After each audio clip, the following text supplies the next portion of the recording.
this is day 2. This is my back and traps workout, back and traps. I don't really hit biceps focus-wise because most of the back movements are compound movements when you're pulling. Your biceps get hit on almost every one, and I've never had any real need to hit biceps today. We're gonna make our back plenty sore, don't worry about it. As I've said before, make sure you stretch 5-10 minutes, get some movement in there, roll your shoulders, get your neck loose, make sure there's nothing. You don't want to get injured, so if you're not loose and you're feeling stiff, you need to stretch more. Drink tons of water.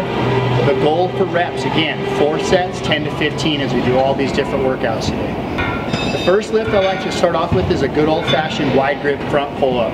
Front pull-ups are awesome because they hit every single muscle from your waist up. Even your stomach has to flex to keep your body level.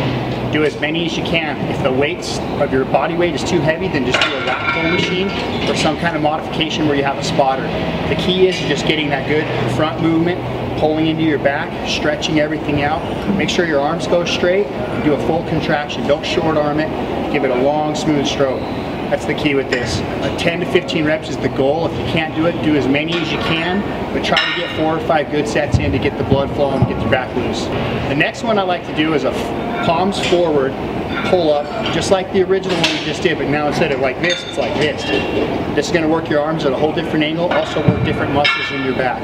I like doing pull-ups. I mean, they're like the ultimate back lift. They're a big compound lift. They're going to get a lot of blood flow, hit a lot of different groups. You'll notice your back has a lot of different muscle crisscrosses and stuff in it. There's a lot of different angles you're going to need to work it. So the pull-ups just kind of seem to be like big, you know, synergistic main lift that compounds and combines all the muscle groups into one. So we've just done 2 heavy pull lifts. The next one we're going to do is what I consider, I call them back push downs. Keep your arms straight. It looks like a tricep lift, but what you'll notice is you're rolling your back. It's going to hit the center of your back. It also flexes your obliques and your abs. Keep your body level. Slow, controlled movements. Focus on hitting your back. If you're feeling it in your triceps, you're not doing it right. So it's hard to describe. Just watch from the video. See if you can pick up the technique I'm doing. You're going to focus on those 2 trapezius muscles that run parallel to your spine and just try to isolate those. 4 sets, 10 to 15. A great lift for bow hunting is the seated row. A lot of guys will do a bent over row. I like the seated just because I can use this machine. It's a lot more control, a lot safer. It does hit your lower back. Do not use momentum. Try to get a smooth, calm pull. Focus on transferring the muscle from your forearm to your biceps to your triceps to your back, all in one. It's a smooth, smooth motion. One of the things about lifting weights is just getting the coordination and the flow down, the tempo. Once you do that, the muscle will grow. Do not jerk, do not force, do not overdo anything. This is all about slow, controlled, compact movements. Okay, so we just did a seated row. Now I like to do an overhead row. This hits your back at the center of the back from a different angle. I like to just pull down to the chest, slow, controlled movements. 4 sets, 10 to 15. You'll feel the weight as it hits you. It's going to put a lot of blood into your back. It's just hitting it from a different angle. Nice variation. In high school, we call these Romanian deadlifts. The key with these is you barely bend your knees. This is not a leg lift. What this is a lower lumbar back lift. Keep your back straight with your shoulders back. Pivot at your hips. Slowly pull the weight up. Do not go too heavy on this. What you're trying to do is focus your lower back and flex from the bottom up. When you get to the top, roll your shoulders and make sure that you flex everything. Try to keep it all compact. Don't use too much weight. Don't use momentum. This is a slow, controlled rep set. Always between 4 sets of 10 to 15 is where you're going to get a lot of blood flow and not have that exposure to injury. You're going to get plenty of workout in. Don't let weight and numbers fool you. 4 sets, 10 to 15 reps.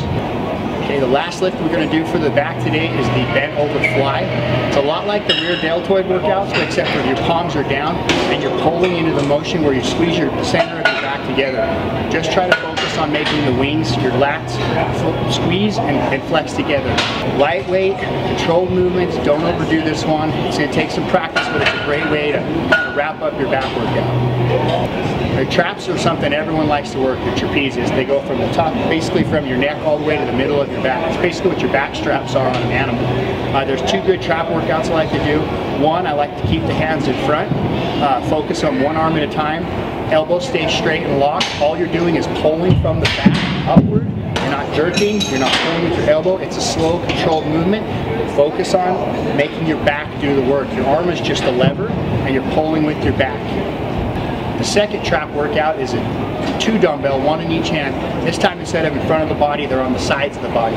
Again, shoulders come together, arms stay straight, back does all the work, no jerking, no momentum, just a slow controlled movement, get the blood, force it into the center of your back up to the top of your neck. That does it for our back workout today.